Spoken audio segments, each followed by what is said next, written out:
What if a single object could hold the secrets of humanity's past and possibly its future? Imagine an artifact so mysterious, so captivating, that it's said to possess the power to foresee events yet to come, to channel unknown energies, and to transform our understanding of the ancient world. This is the story of a crystal skull, perhaps the most famous of them all, and the woman who dedicated her life to convincing the world of its power. But behind the shimmering quartz lies a tangled web of adventure, invention, and deception. Could the truth behind this object change everything we think we know?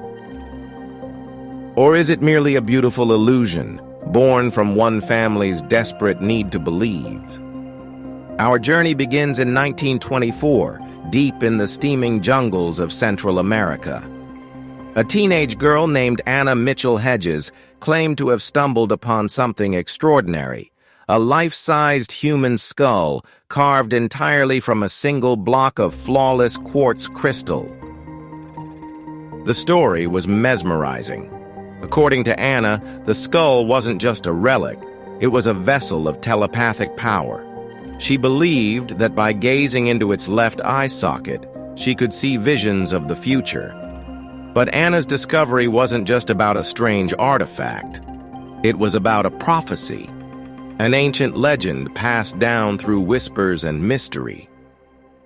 The legend tells of 13 crystal skulls, each carved in a distant past, scattered across the globe. When the time is right, when humanity is spiritually ready, the skulls will reunite. And when they do, they are said to unlock the answers to life's greatest riddles, even saving us from a catastrophic fate. Some believers argue that several of these skulls have already surfaced, one in Paris, one in London, another in Washington, and of course, the one Anna claimed to have discovered. But is any of it real? The story of Anna and her crystal skull can't be understood without first stepping into the boots of her adopted father, Frederick Albert Mitchell-Hedges, a flamboyant adventurer who lived for danger and loved to stir the imagination of his readers. Born in 1882 in Victorian London, Mitchell-Hedges left school early and began his adult life in the rigid gas-lit offices of the London Stock Exchange. But numbers and ledgers weren't enough for the ambitious young man. He crossed the Atlantic, sought fortune on Wall Street, and by the age of 23 had returned to England a wealthy and self-proclaimed man of the world. With riches in his pocket and the thrill of exploration in his heart, he set his sights on something grander, uncovering lost civilizations. Funding his expeditions with the help of wealthy companions and newspaper deals, Mitchell-Hedges explored the uncharted wilds of Central America and the Caribbean. He told wild tales of monstrous fish, undiscovered tribes, and artifacts linked to Atlantis itself. To read his books was to enter a world where every jungle vine concealed a secret, and every stone might be the key to forgotten wisdom. He wasn't just collecting ancient trinkets. Mitchell-Hedges claimed to have unearthed artifacts tens of thousands of years old, battled dangerous creatures, and braved the perils of the wilderness. He wrote with dramatic flair, describing thick jungles crawling with snakes, ancient cities swallowed by time, and rituals from long-dead empires. But for all his exaggerations, Mitchell-Hedges deeply desired credibility as an archaeologist. He proudly declared that he had donated thousands of artifacts to museums in England and the United States, always emphasizing that he never took a cent for his efforts. During one of these expeditions, he brought along his adopted daughter, Anna. Orphaned by war and tragedy, Anna had been taken in by Mitchell-Hedges when she was just 10 years old. By 16, She was joining him on dangerous journeys through tropical jungles, facing hardships most could barely imagine.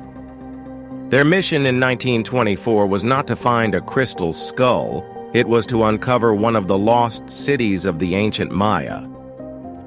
The Maya, with their complex mathematics, precise calendars, and architectural brilliance, had left behind great cities hidden beneath the jungle canopy. The explorers hoped to add new knowledge to the story of this enigmatic civilization. According to Anna, their group hacked through the overgrowth until one day her father tripped on a moss-covered stone. It was a clue, the first sign that something monumental lay hidden beneath the vines. With the help of local Maya laborers, descendants of the very people who built the ruins, trees were felled, brush cleared, and slowly, a city began to emerge from the shadows of history. They named it Lubantun, meaning place of fallen stones. Situated atop a ridge between two ravines, the site was dramatic, awe-inspiring, and steeped in mystery. Its structures dated back to around 700 AD and had been abandoned by 850. It was here, according to Anna, that she made her life-changing discovery. It was January 1st, 1924. Anna recalled climbing to the top of one of the buildings for a better view. Something caught her eye, a glint of sunlight reflecting off a hidden chamber below. She removed a few stones, peered into the darkness, and saw something shining back. Weeks later, on her 17th birthday, Anna was lowered into the chamber by ropes. She was terrified. Snakes, scorpions, or worse, could be waiting. But in the dim light, she saw it. A crystal skull resting undisturbed in the gloom. She carefully wrapped it in cloth and signaled to be pulled up. According to her, it was the most beautiful thing she had ever seen. The skull, she said, was human-sized, nearly transparent, and carved from pure crystal. The Maya workers reportedly responded with awe and reverence. An elder from a nearby village soon arrived and claimed the skull had been crafted thousands of years ago in the likeness of a beloved high priest. Its purpose, he said, was to preserve his wisdom and essence forever. According to legend, it had been used in sacred rituals. Some claimed it could bring death on command. Mitchell-Hedges named it the Skull of Doom. Though Anna was heartbroken that her father initially gave the skull to the Maya as a gesture of goodwill, she claimed they later returned it to him in gratitude. When they left Belize in 1927, the skull traveled with them to England. But something curious happened. For decades, Mitchell-Hedges never publicly mentioned the skull, not in his lectures, not in articles, not even in his autobiography, Danger My Ally. It wasn't until 1954, 27 years after the alleged discovery, that he briefly referenced it. He called it a sacred object, carved from a massive block of quartz over generations by an ancient civilization. He hinted at mysterious phenomena, even death surrounding the skull. Yet he never explained how he had come to possess it. In 1959, Mitchell-Hedges died, and Anna inherited the skull. That's when its public journey truly began. In the 1960s, as New Age movements blossomed and interest in mysticism surged, Anna began showcasing the skull in the United States. She partnered with Frank Dorland, an art dealer and researcher who became fascinated with its supposed powers. Visitors to his studio reported strange experiences, hearing music, feeling electric tingles, and seeing ghostly shapes inside the crystal. In 1970, the skull was examined at Hewlett-Packard's laboratories in California. Scientists confirmed that it was carved from a single piece of clear quartz and that there were no visible tool marks suggesting modern fabrication. Some speculated it must have been made by hand over generations. Others said it was so perfect it shouldn't exist at all. Anna leaned into these mysteries, traveling with the skull and telling her story to captivated audiences. For a modest fee, curious seekers could view the object in person, and many swore by its power. She linked her skull to a wider prophecy, the legend of the 13 crystal skulls. These relics, she said, would one day come together and reveal the destiny of humankind. In her eyes, the skull had chosen her, and she had been entrusted with a divine mission. But as interest grew, so did scrutiny. In 1992, an anonymous donor left a large crystal skull at the Smithsonian Institution in Washington, D.C. A note claimed it had belonged to a former Mexican president. This skull, like Anna's, was flawless and suspicious.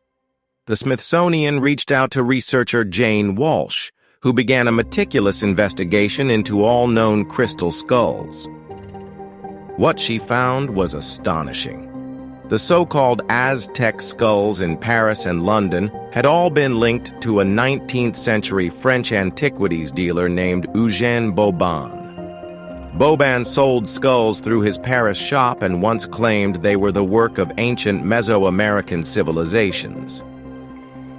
But advanced analysis revealed something else entirely. The skulls bore marks from rotary tools, technology that didn't exist in pre-Columbian times.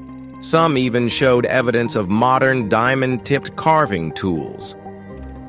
The British Museum skull was likely created in the 1880s. The Paris skull dated to the 1850s. The one dropped at the Smithsonian had markings consistent with post-World War II machining. All three were modern fakes. That left only the Mitchell-Hedges skull. Walsh kept digging and uncovered a revealing paper trail. In 1933, a London art dealer named Sidney Burney acquired a crystal skull. A decade later, he sold it to none other than Frederick Mitchell-Hedges for $400. The sale occurred in 1943, 19 years after Anna claimed she had discovered the skull in a pyramid chamber. Anna later tried to explain this discrepancy by claiming Burney had loaned her father money, using the skull as collateral. But when asked for proof, she said all relevant documents had been lost in a cyclone. The truth unraveled after Anna's death in 2007. Walsh finally examined the Mitchell-Hedges skull firsthand using advanced imaging technology. What she saw left no doubt. The skull had been carved with rotary tools and small diamond wheels, none of which existed in ancient Central America.